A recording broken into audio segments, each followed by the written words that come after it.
Assalamualaikum warahmatullahi wabarakatuh. Waalaikumsalam warahmatullahi wabarakatuh. Sahabat madrasah, jumpa kita di acara podcast madrasah, podcast madrasah ya.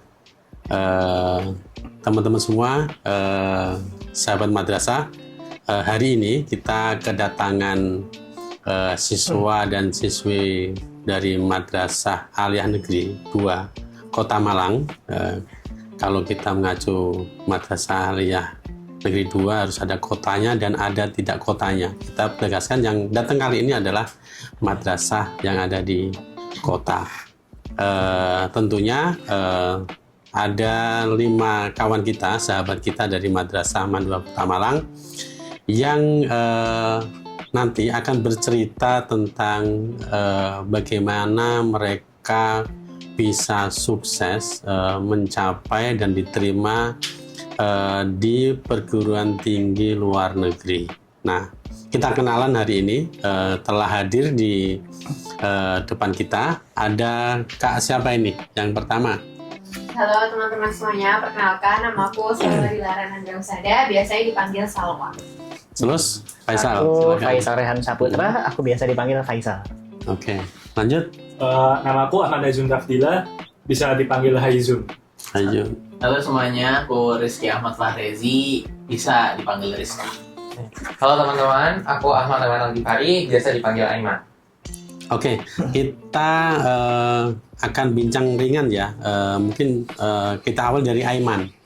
Mereka ini kelima-limanya ini di luar negeri dan tadi ada diterima di Amerika, kemudian di Sydney dan ada di Singapura di NTU. Nah, mungkin dari Aiman dulu ya. Gimana ceritanya Aiman bisa diterima di kampus luar negeri itu? Baik, mungkin cerita perjalanan awal saya itu dimulai dari Olimpiade yang saya ikuti sejak SD. Jadi sejak SD itu saya sudah aktif mengikuti kegiatan Olimpiade seperti OSN dan KSM.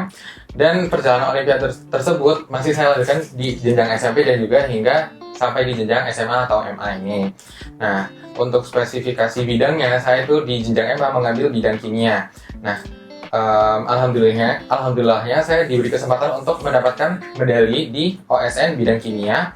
Dan setelah itu saya diberi kesempatan lagi untuk menjadi perwakilan Indonesia di International Chemistry Olympiad 2024 di Riyadh, Saudi Arabia. Nah, terima kasih. Dan alhamdulillahnya saya berhasil membawa pulang medali perunggu dari sana. Dan menurut saya itu adalah sebuah pencapaian yang remarkable lah menurut saya ya. Dan itu menjadi aspek yang paling utama bagi saya agar bisa diterima di kampus luar negeri. Nah, selain Olimpiade tersebut, tentu saja saya juga mengikuti berbagai kursus, terutama kursus IELTS dan juga kursus SAT yang diperlukan untuk mendaftar ke berbagai kampus di luar negeri. Aiman di mana kampusnya diterimanya?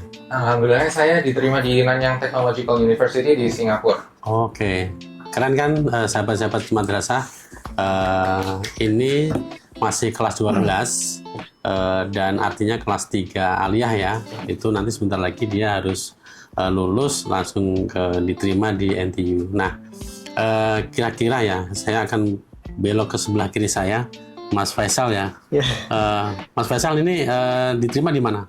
Saya diterima alhamdulillah di University of Sydney, Australia. Oh, Sydney, Australia. Ya.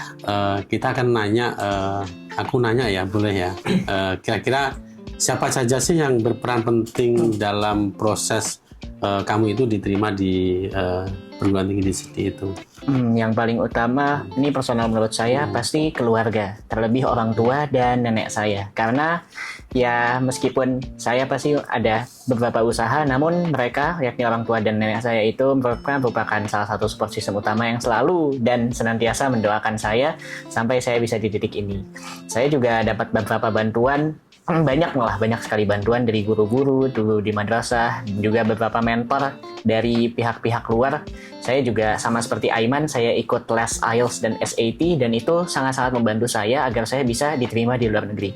Terus yang paling salah satu yang utama namun sering disepelekan menurut saya adalah teman, karena teman itu sangat membantu ketika sama perjalanan saya dalam mendaftar ke luar negeri itu, pasti kalau misalkan saya hanya mendaftar sendiri dan berjuang sendiri itu, pasti saya akan menyerah. Karena itu merupakan perjalanan yang sulit. Dan alhamdulillah karena saya memiliki teman-teman saya ini, jadi saya merasa termotivasi dan merasa memiliki rekan seperjuangan yang mampu membantu saya agar saya juga bisa terus-menerus berjuang gitu Pak. Oke. Kalau menurut Rizky sama juga, teman berperan penting atau ada yang lain? Alhamdulillah iya, karena saya sendiri meskipun saya bersekolah di Mandua Kota Malang, saya sendiri bukan asli Malang, saya asli Kota Probolinggo, Jawa Timur. Ya sedikit dekat dengan Malang, namun mengharuskan saya untuk melakukan perjalanan yang jauh sehingga pada akhirnya saya menetap di asrama. Melalui tinggal di asrama tersebut saya merasakan lingkungan yang begitu suportif dari asatid maupun ustazat, dari bapak ibu guru serta tentunya teman-teman. Dan dengan lingkungan yang well-rounded seperti itu saya merasa dengan adanya support yang cukup juga yang mampu membawa saya hingga ke titik ini. Oke. Terus kamu ya Kak, kira-kira apa sih alasannya kenapa ngambil kuliah di perguruan tinggi di luar negeri? Oke, mungkin kalau alasan saya baru termotivasi untuk akhirnya melanjutkan pendidikan di luar negeri itu karena melihat kakak-kakak kelas. Jadi Itu di kelas berapa itu? itu di kelas 10. Oh. Jadi di kelas 10 ada kakak kelas 2 angkatan di atas saya, itu sudah mulai melanjutkan perkuliahannya di luar negeri. Ada yang di NTU juga, di Singapura, ada juga yang sudah di Kanada dan lain sebagainya. Nah, dari situ saya akhirnya mulai mencari tahu terkait bagaimana sih untuk bisa berkuliah di luar negeri, lalu kira-kira persyaratan apa saja yang dibutuhkan dan lain sebagainya. Lalu saya akhirnya tergerak dan termotivasi untuk mengikuti jejak mereka seperti itu. Karena saya sendiri juga dari kecil saya sudah di Madrasah Ibtidaiyah, saya sudah di MTSN dan sekarang di MAN. Saya ingin mencari lingkungan yang baru sehingga saya bisa lebih berkembang dengan tetap membawa identitas yang saya punya sejak MIN hingga MAN ini. Dan saya rasa perkuliahan di luar negeri itu bisa memberikan saya pengalaman-pengalaman yang baru dan tentunya berbeda dengan pengalaman yang sudah saya dapatkan di sekolah di Indonesia ini, seperti itu. Selain itu juga di salah satu tahapan beasiswa yang saya ikuti, yaitu beasiswa Indonesia Maju, kami diberi kesempatan untuk mendaftar summer program atau winter program di tengah tahun. Dan alhamdulillah pada saat itu saya berkesempatan untuk mengikuti winter program di University of Sydney. Jadi Itu dengan kelas begitu, berapa itu? di kelas 11. Kelas 11. Oh, Ya. setahun kemudian ya. Yeah. Jadi setahun kemudian setelah saya mulai mendaftar proses untuk beasiswa, saya berkesempatan untuk mencicipi gitulah istilahnya bagaimana perkuliahan di sana. Setelah mencicipi itu keinginan untuk berkuliah di luar negeri itu semakin kuat gitu, karena saya bisa melihat di sana banyak sekali orang-orang dari negara lain, banyak sekali kita sangat bisa networking dengan orang-orang dari berbagai belahan dunia, bisa belajar terkait tidak hanya tentang akademis tetapi juga tentang budaya, bagaimana kehidupan sosial di sana. Dan menurut saya selain akademiknya, perkuliahan di luar negeri ini juga bisa membantu sekali untuk perkembangan diri saya sendiri tentunya. Seperti itu. Oke. Kalau menurut Faizun ya, Haizun, ada dikit ya. Kalau tadi kan dia termotivasi saat kelas 10. Maksudnya melihat kakak-kakak kelas kan ya tadi ya. Kamu juga sama atau justru sebelumnya sudah punya inspirasi untuk seperti itu? Kalau saya sebenarnya juga sama, saya juga terpacu melihat kakak kelas saya sudah banyak yang diterima di kampus di luar negeri dan mendapatkan beasiswa dari BIM Angkatan 1 dan 2. Kemudian saya juga ingin ya mencicipi hal-hal yang baru, karena saya rasa mungkin saya sudah banyak mendengar dari kakak kelas saya, dari saudara-saudara saya, bagaimana rasanya berkuliah di Indonesia. Terus saya ya ingin merasakan bagaimana rasanya kuliah di luar negeri. Oh gitu. Kamu tadi belum kenalin dia ya? Mau diterima di mana tadi ya? Saya di University of Sydney, Oh, di di program Computer Science. Oh, oke. Yang di Amerika tadi Saya Rizky ya? Kamu kan agak berbeda ya tadi ya, Sydney, Singapura. Nah kamu ke Amerika sendiri agak lumayan jauh sendiri. iya, Pak. Itu juga itu juga terjadi saat ketemu alumni tadi. Dan itu kalau berdua ini tadi kan secara prinsip kita lihat masuk punya komunitas senior yang punya jejaring bagus, jadi inspirasi ya. Kalau Rizky sampai ke Amerika ya, sama juga? Insya Allah kurang lebih sama, karena menurut saya kalau saya masih berada di kota kecil saya yaitu Probolinggo, bukan berarti saya tidak bisa berkembang. Namun saya rasa mimpi-mimpi besar yang saya miliki yang datang seketika itu tidak akan menjadi kenyataan jika saya itu tidak berani untuk take a risk gitu, have the courage to take a risk, itu saya nggak akan bisa. Makanya ketika di SMA saya sudah memiliki keberanian untuk pergi keluar kota dan untuk mencari ilmu, dan ketika kuliah saya lebih memberanikan diri lagi untuk pergi ke luar negeri mencari ilmu, maka saya rasa disitulah saya itu kayak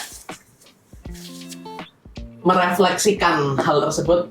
Kira-kira ini semua bisa terjadi nggak ya kalau saya itu tidak dikelilingi oleh orang-orang yang benar-benar suportif, dan alhamdulillahnya dari keluarga juga suportif, mendukung saya dari keputusan saya lulus SMP dan pergi keluar kota jauh-jauh untuk sekolah di luar kota meskipun masih SMA, dan di asrama pun kenal dengan teman-teman saya yang juga begitu hebat seperti Haizun, Aiman, Faisal, dan Salwa yang memiliki keberanian untuk mencoba kuliah ke luar negeri. Saya menjadi tertantang juga. Kira-kira kalau saya seperti mereka juga berusaha, kira-kira saya bisa atau enggak ya? Dan qadarullah akhirnya saya keterima di Amerika Serikat di University of California Davis. Oke. Mungkin aku kan minta mulai dari Salwa ya, kemudian Faisal, Aiman, Rizky, kemudian Haizun. Kira-kira apa sih untuk kita ini kan ada banyak sekali ya, ribuan lembaga madrasah yang mirip-mirip kalian itu ya. Tentunya mereka akan pengen mendengar apa sih tips dan triksnya bisa sampai di tahap yang kalian ini cukup keren sekali. Mungkin dari Salwa dulu ya. Oke, mungkin kalau dari saya, salah satu tips juga prinsip yang saya pegang adalah selalu berani. Jadi ketika kita ada di jenjang sekolah, pasti akan ada tantangan-tantangan baru gitu kan. Terus untuk bisa keluar dari zona nyaman itu tentu butuh keberanian yang kuat gitu, dan butuh motivasi yang kuat dari diri sendiri. Jadi ketika kita sudah punya keberanian, maka menurut saya pintu-pintu yang lain itu akan juga ikut terbuka dengan keberanian tersebut. Jadi ketika kita berani, maka kita akan berusaha untuk mencari tahu. Terus ketika kita mencari tahu, kita akan bisa melakukan hal tersebut dengan cara yang kita temukan yang lebih baik gitu. Jadi menurut saya untuk mengawali ini semua itu diperlukan rasa berani untuk keluar dari zona nyaman. Karena kalau misalnya kita tidak punya keberanian keluar dari zona nyaman, ya kita akan berada di lingkungan yang sama terus-menerus dan akan sulit untuk diri kita mungkin berkembang lebih jauh lagi. Oke, keren. Kata kuncinya adalah keberanian tadi ya, keluar dari zona nyaman. Ya. Mungkin tuh Faisal ada berbeda atau mirip? Kalau saya mungkin selain dari itu ada dua tambahan yang itu merupakan salah satu ya prinsip saya ya. Yang pertama itu adalah kita harus ngelakuin hal yang kita suka. Misalkan kayak kita pengen daftar ke luar negeri nih, kita ngelakuin karena emang kita yang mau dan kita suka ngelakuinnya gitu. Karena buat daftar ke luar negeri ini sangat cukup melelahkan gitu ya, panjang gitu, dari kelas 10 harus sudah nyiapin buat tes bahasanya, IELTS, belum kalau misalkan ke negara-negara lain seperti Jepang ada JLPT, atau misalkan ke Eropa atau Cina juga tes bahasa Mandarinnya, itu juga udah berat. Itu baru tes bahasanya, belum habis itu tes SAT, belum kalau misalkan mau ke Eropa atau UK yang perlu IB atau A-level, terus habis itu belum daftarnya buat essay dan lain sebagainya. Itu pasti melelahkan. Dan kalau misalkan kita nggak suka ngelakuinnya, atau misalkan kita ngelakuin kayak aku kayak gini cuman karena disuruh orang tuaku, atau aku kayak gini cuman karena ikut-ikutan doang, kalau ngelakuin setengah hati itu menurutku itu gak bakal bisa, karena gak bakal maksimal. Banyak gagalnya. Iya, jadi kita harus ngelakuin apa yang kita itu passion dan suka gitu loh ngelakuinnya, meskipun memang pasti bakal capek. Tapi kalau misalkan kita suka, bakal ada gitu suatu cara, gimana pun caranya supaya kita tetap ngelakuinnya meskipun mungkin gak sesemangat penuh, cuman tetap kita lakuin gitu karena kita suka dan kita ngejar. Terus yang kedua, menurut saya yang penting itu juga adalah berdoa. Karena mau gimana pun kita berusaha, hasil akhirnya Allah pasti yang menentukan. Dan prinsip saya adalah apapun yang sudah dimudahkan, apapun yang sudah ditentukan, berarti itu insya Allah sudah yang terbaik dari Allah. Tadi Shalwa sudah menjelaskan tentang dia keluar dari zona nyaman dan ada keberanian. Kemudian si Faisal dia harus menentukan dia punya passionnya. Saya itu suka di mana sih kan gitu. Kalau saya pengen satu kata kunci ya dari Aiman untuk teman-teman, tipsnya apa? Tipsnya apa? 2-3 kata untuk teman-teman supaya dapat keywordnya nih kita. Oke, jadi kalau misalnya dari aku pribadi ya, kan tadi Faisal udah ngomongin tentang minat nih. Sekarang aku mau ngomongin tentang bakat. Nah, kalau misalnya dua hal itu dikombinasikan, kita tuh bisa jadi kayak orangnya unstoppable deh. Kayak apapun yang terjadi kita tuh bakalan gas terus, nggak bakalan berhenti. Rising star ya. Iya. Oke. Terus menurut kamu Rizky? Jujur, karena saya juga kurang lebih dari background yang sama seperti Aiman, cuma mungkin saya lebih ditambahi lagi dengan satu bumbu lagi, yaitu kehidupan organisasi. Wah, penting sekali Iya, nih. dan ketika ditanya seperti itu, maka jawaban saya pasti kurang lebih ya sama juga dengan Faisal, yaitu kenali diri sendiri. Karena kalau kita tanya ke orang lain, misal aku tanya nih ke Aiman tips belajarmu apa? Pasti Belum tentu beda-beda itu ya. works Yes. di aku, karena kita tuh harus paham setiap orang tuh punya kapasitas yang berbeda-beda. Kita harus paham bahwa modal yang kita miliki itu belum tentu sama dengan modal orang lain. Jadi kalau misalnya aku nih ketika tanya Aiman, kira-kira tipsmu apa? Terus Aiman tuh pernah jawab ke aku, ya aku kalau misalnya belajar tuh bosan, aku sambil main HP atau sambil main game. Waduh, kalau aku udah main HP, main game, aku nggak belajar. Seperti itu, iya. Iya, jadi itu, iya benar kata Mbak Salwa, yaitu different start point-nya udah beda. Jadi ya kita itu harus mengenali diri kita sendiri, kita sadar kapasitas kita sejauh apa, baru kita menyesuaikan dengan apa yang kita suka, kita melakukan adjustment. Melalui hal tersebut pastinya awalnya mungkin melelahkan, tapi ketika kita mencoba terus secara regularly gitu, pasti menjadi kebiasaan dan ya itu tadi seperti Aiman, unstoppable. Kalau menurut si Haijun gimana Haijun? Sama dengan perempatnya atau kamu punya ada di antara yang lain? Nah, kalau teman-teman yang lain kan saya rasa mereka mengungkapkan yang dari diri mereka sendiri. Nah, saya ingin mungkin menambahkan tips dari luar diri kita, yaitu lingkungan. Nah, jadi di MAN 2 Kota Malang, alhamdulillah saya diterima masuk ke kelas unggulan, kelas olimpiade, dan juga saya tinggal di Ma'had, di mana saya itu melihat orang belajar hampir 24 jam. Ini semuanya di Ma'had di asrama atau ada yang nggak? Saya dan Rizky. Kebetulan saya dan Haizun. Oh Iya. ya, jadi yang di asrama di boarding MAN 2 Kota Malang hanya Rizky dan Haijun. Oke. Iya. Lanjut. Jadi seperti yang saya katakan tadi, saya di Ma'had dan di sekolah itu rasanya seperti melihat orang belajar 24 jam. Jadi ketika saya mungkin malas-malasan atau mungkin ingin main game, nonton YouTube, saya terus melihat teman saya yang lagi belajar, saya jadi terpacu lagi untuk belajar lagi, untuk menggapai hal yang saya inginkan. Dan buat teman-teman di sana yang merasa mungkin lingkungannya mungkin nggak cocok,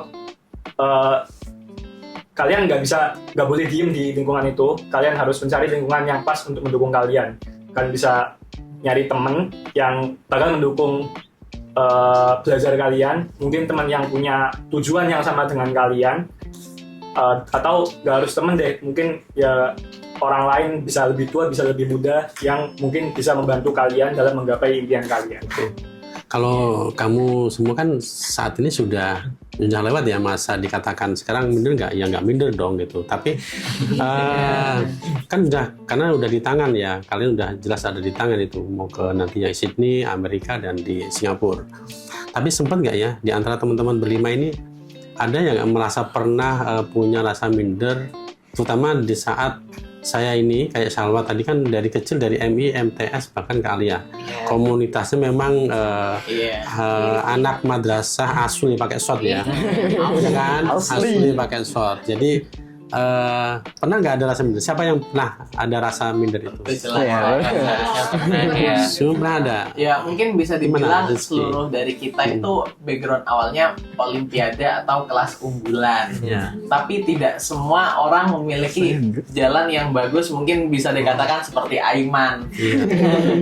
Kalau saya sendiri tentu banyak lah kayak setbacknya gitu, banyak banget. Apalagi saya juga tidak mendapatkan medali bahkan dalam pertandingan seperti OSN atau KSM, bahkan menjadi delegasi Indonesia yang super keren seperti Aiman pun qadarullah saya juga tidak kesampaian pada mimpi tersebut. Tapi balik lagi teman-teman, seperti yang dikatakan Faisal, apa yang akan menjadi milik kalian pasti akan menjadi milik kalian. Jadi kita ada nih juga temanku yang bilang pasti setiap orang itu punya waktunya buat tampil. Nah, Jadi punya yonasinya masing-masing ya. iya, jadi ya kita tuh kalau misalnya ada satu kegagalan bukan berarti kita akan selamanya gagal, bukan seperti itu. Pasti ada jalan lain yang Allah berikan buat kita yang memang ini tuh apa ya, cocok buat kita. Ini tuh yang pas, yang akan menjadikan diri kita itu lebih baik. Masya Allah. Oke. Mungkin ada tambahan sedikit ya. Kalian ini kan anak-anak yang mungkin selalu dianggap sebagai pemenang, ya kan, juara kan gitu kan. Amin. Pernah nggak di antara berlima ini, Salwa, Aiman, Rizky, Haizun, dan Faisal, yang pernah punya memori atau kenangan kegagalan? Tapi dari kegagalan itu kemudian teman-teman mampu punya lompatan yang jauh lebih bagus untuk bagaimana sampai pada tahap ini. Ada nggak siapa yang bisa menjawab? Pernah gagal tapi kegagalan ini menjadi pelajaran penting untuk bahwa kalau orang juara pasti dong keren. Tapi orang menerima kegagalan itu belum tentu ada yang mampu. Mungkin saya pernah. Iya, silakan Faisal. Sebenarnya saya pas SMP mungkin agak cukup beda ya sama teman-teman di sini. Saya ini pas SMP itu udah pondok pesantren, dan dulu itu saya cuman belajar umum, materi pelajaran umum kayak matematika, IPA dan sebagainya dari sekolah itu cuman seminggu sekali. Selebihnya tuh full di agama. Nah, begitu saya masuk ke Mandua Kota Malang, yang mana itu salah satu madrasah top lah di Indonesia, apalagi di Jawa Timur juga top banget kan. Nah, itu kerasa banget kayak lonjakannya tuh. Namanya top BGT. Iya, jadi kayak ibaratnya saya dulu cuma level 10 itu masuk Madua tuh teman-temannya udah level 100, level 200 malah gitu. Jadi kayak awal-awal Minder ya? Iya, saya minder banget. Terus kayak dengan kayak gitu, apalagi lihat teman-teman saya tuh masuk klub-klub olim dan mereka udah pada juara-juara semua kelas 10, mereka tahun pertama udah Punya pada tradisi juara. lah mereka Iya. ya. Sedangkan pas saya kan pas itu masuk ke Olimpiade Komputer pas kelas 10. Tahun pertama saya cuma menang sekali dari 10 lomba. Selebihnya saya kalah semua. Jangankan masuk finalis, saya cuman jadi peserta doang, nggak nyampe masuk final. Sedangkan teman-teman saya tuh seminimal mungkin mereka udah di final gitu. Dan itu betul-betul menurut saya bikin saya sedih. Cuman saya sadar itu ada salah satu kata pembina saya yang ya hampir sama kayak Rizky, tiap orang ada waktunya tampil. Kelas 10 itu apalagi dengan latar belakang yang berbeda-beda, nggak yang sering juara, itu pasti waktu untuk memupuk pengalaman. Jadi dari kelas 10 itu setelah saya banyak kali itu saya evaluasi pendekatan apa yang bisa saya pakai supaya kedepannya itu saya bisa lebih maju lagi. Dan saya mengakui kayak kelas 10 itu memang banyak banget dimana saya itu masih belum banyak ngerti gitu loh gimana caranya supaya bisa berkembang. Iya, jadi masih banyak salah lah. Ya hasilnya makanya banyak kegagalan juga. Akhirnya dari situ saya mulai coba belajar apa sih cara yang cocok buat saya, kayak cara belajar saya, gimana caranya kalau misalkan ada saya yang nggak ngerti mengerjakan suatu soal, gimana cara overcome soal itu. Nah, dari situ alhamdulillah di tahun berikutnya pas saya kelas 11 udah mulai bisa menang juara lomba, alhamdulillah. Oke. Lanjut Faisal, sekaligus menyambung yang pengalaman kamu ini kan agak berbeda ya. Ya backgroundnya yang mungkin pesantren ya, atau tidak ada background yang mata pelajaran umum, tapi full akademik ya. Dan dia dapat tim seminggu hanya satu kali ya, tapi mampu untuk mengejar ketertinggalan itu. Nah, saya kira apa sih yang Faisal rasakan atau terima kelebihan dari nilai plus ya dari madrasah itu apa? Satu kata coba, Yang paling utama lingkungannya lingkungannya. dibandingkan dengan sekolah lain ya, karena madrasah ya nuansanya Islami. Jadi menurut saya lingkungan Islami itu yang salah satu yang paling penting. Karena dengan ada lingkungan, setidaknya misalkan kita ngelihat teman kita ada yang ngajak sholat, itu udah bikin kita tergerak deh, kayak sholat ini kan memang hal yang wajib untuk setiap umat muslim. Namun sayang sekali banyak umat muslim yang menyepelekannya. Iya. Nah, dan karena di sholat sendiri kan kalau di asrama bisa jadi kayak contoh nilai-nilai kedisiplinan Iya. juga ada kan di sana kan. sesama siswa, terus siswa. ada asatidz juga, ustadz, Ada antri saat wudhu Iya. juga bagian dari menghargai teman kan. Yang duluan dia yang duluan. Kalau menurut Salwa apa? Pendek aja apa nilai plus yang kamu ambil dari hampir 3 tahun ini ya ada di MAN 2 Kota Malang. Mungkin dari 3 tahun di MAN, 6 tahun di Admin, terus 3 tahun di MTS juga, saya udah terbiasa gitu ya di lingkungan madrasah. Menurut saya nilai plus dari madrasah ini adalah bagaimana mereka bisa membentuk kebiasaan di diri kita. Nah, kebiasaan itu tuh nggak hanya menyuruh kita untuk disiplin, tapi juga menanamkan nilai-nilai Islam itu tadi. Jadi saya merasa bersyukur gitu ya berada di lingkungan sekolah yang bernuansa madrasah, karena insya Allah segala yang kita lakukan kan pasti harus diniatkan kepada Allah Subhanahu Wa Taala, dan dengan begitu tuh dalam setiap kebiasaan dan rutinitas kita sehari-hari kita jadi senantiasa mengingat Allah gitu sih kalau menurut saya. Jadi apapun langkah yang saya lakukan untuk mencapai A, B, C, D, E dan lain sebagainya itu selalu diingatkan untuk semua ini tuh diniatkan untuk Allah. Jadi menurut saya ini di madrasah itu poin plusnya adalah kita bisa mendapatkan menanamkan nilai agama itu sangat kuat gitu, nilai spiritualnya itu sangat kuat di diri saya sendiri. Kalau Salwa mungkin kurang pas ya saya tanyain nilai plus ya, karena dia emang dari MI sampai ada pengalaman dari sebelumnya, kurang netral ya kan gitu. Tapi bagus sekali. Ada yang pernah pengalaman sebelum di madrasah ada? Agak Rizky. Jadi Gimana? saya sendiri 6 tahun sekolah dasar negeri, 3 tahun sekolah menengah pertama negeri, dan ini 3 tahun pertama saya dan terakhir di sekolah Islam sebelum saya nantinya ke Amerika. Oke. Tentunya ini Punya kayak diferensi apa ya? ya? Kalau bisa dibilang tuh culture shock lah. Bolehlah kalau saya dibilang dari SMP ataupun SD dengan kehidupan perolimpiadaan, dan saya menuju ke MAN 2 Kota Malang juga yang terkenal dengan olimpiadanya, dengan harapan saya mendapatkan apa yang saya impikan sejak SD. Meskipun qadarullah tidak mendapatkan apa yang saya impikan, melainkan hal lain yang ternyata lebih bermakna, lebih visioner, yaitu tadi mengenai kebalansan antara keseimbangan antara ilmu pengetahuan dan ilmu agama. Karena kayak waktu di MAN 2 Kota Malang sendiri, ketika kita itu persiapan olimpiade, kita itu di karantina selama 1 bulan sebelumnya.